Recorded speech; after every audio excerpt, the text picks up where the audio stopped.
حضرت ابو حریرہ رضی اللہ تعالی عنہ اور حضرت ابو سعید خدری رضی اللہ تعالی عنہ دونوں راوی ہیں کہ رسول کریم صلی اللہ علیہ وآلہ وسلم نے فرمایا، جب بھی کوئی جماعت اللہ تعالیٰ کا ذکر کرنے کے لیے بیٹھتی ہے تو ان کو وہ فرشتے گھیر لیتے ہیں جو راستوں پر اہل ذکر کو ڈھونڈتے پھرتے ہیں۔ ان کو رحمت اپنی آغوش میں لے لیتی ہے، وہ خاص رحمت جو اس آیت کے لیے مخصوص ہے۔ ان پر سکینہ کا نزول ہوتا ہے اور اللہ تعالیٰ ان ذکر کرنے والوں کا تذکرہ اپنے پاس والوں یعنی ملائکہ، مقربین اور ارواح انبیاء میں کرتا ہے۔ سکینہ دل کے سکون و اطمینان اور خاطر جمعی کا نام ہے، جس کے باعث دنیا کی لذتوں کی خواہش اور ما سوا اللہ کی لذت و طلب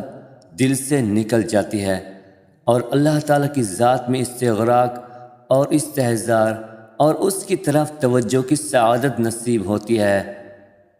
اس آیت کریمہ سے بھی ثابت ہے، آگاہ رہو، اللہ کے ذکر کے ذریعے قلوب کو اطمینان و سکون حاصل ہوتا ہے۔